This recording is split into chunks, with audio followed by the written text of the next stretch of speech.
I was visiting an area where I had rescued cats previously. These two appeared looking dishevelled. One cat was covered in a substance, was drooling, had sores on its ears and a broken tail. Both cats were underweight and with flu symptoms. Everyone referred to them as ferals. They had been around for years, always together. Their ears had been tipped, a sign they had been trapped, neutered and returned to the streets at some point. The locals agreed that I could take the cats and find them a forever home.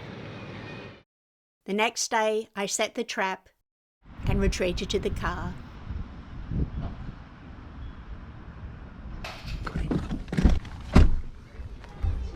The cat who I called Donut, the more forward of the two, was first to go in. I got him to the car, transferred him to a carrier, and reset the trap. Cupcake was more cautious, so I asked the residents if I could access the yard he kept disappearing into. It took an age, but finally he's trapped. Hey, off somewhere warm now. Okay, see you later. Bye. Somehow they had survived the bitterly cold weather, even though they were wet through.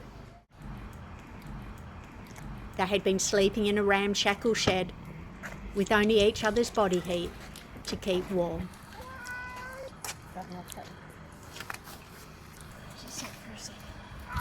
Together again, I lifted the trap cover so they could see each other for the trip. Where's your friend?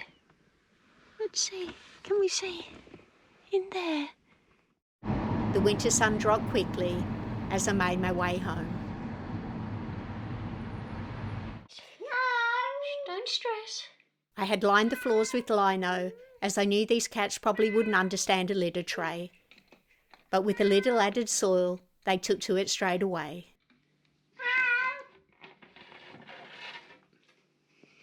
Locals described them as feral, but I suspected not.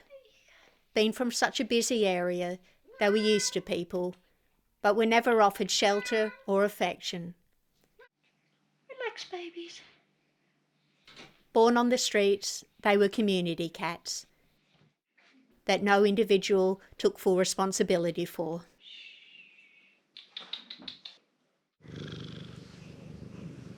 I made a warm hiding place for them by the radiator. I had to get them dry as soon as possible. I took the opportunity to get them used to being touched. The purring melted my heart. Come here. Come here. Their roles had reversed. Donut was the protector on the streets. Now, Shy Cupcake was clearly protecting Donut. I would understand why later.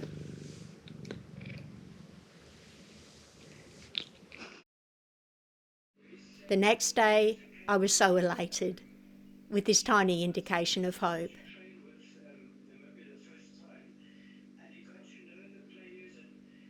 You're beautiful. I gave them space to adjust and build their strength. I finally got a proper chance to check Cupcake's coat. He was eating out of restaurant bins that probably had containers of cooking oil in them. Donut was still in hiding. Where's Donut? I had been feeding them in their carriers.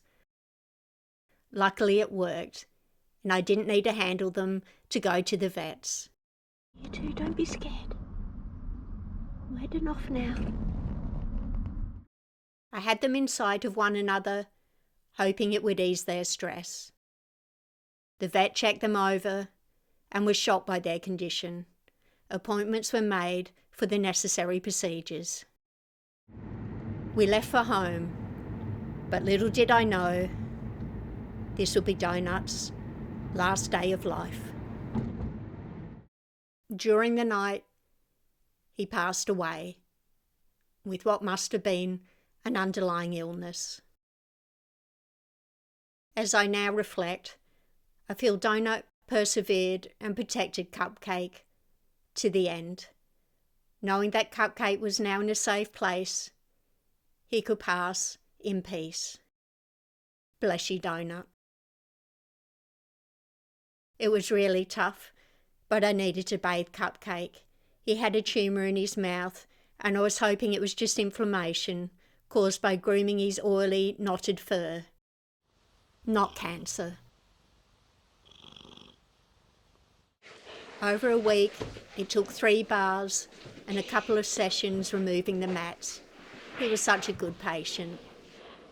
He had hundreds of flecks of hardened oil in his coat that only the flea comb would remove.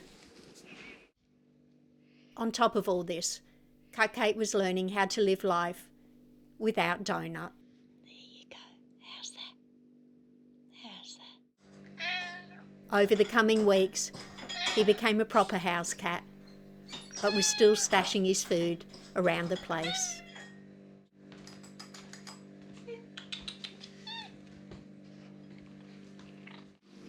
He got so much better at play.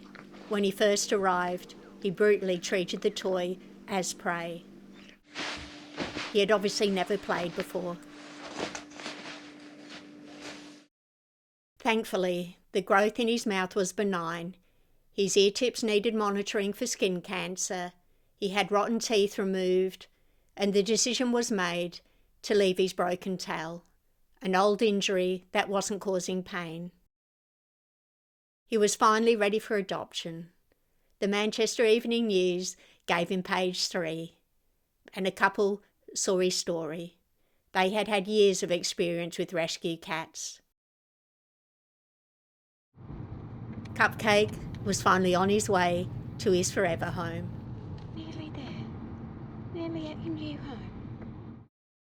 I dropped him off with his new family that included old Tilly and young Ivy, both female rescues. It didn't take long for Cupcake to settle into this amazing family. They were all so warm and welcoming, just what Cupcake needed. It was like a miracle. It all worked out so well. I'm sure Donut had something to do with it.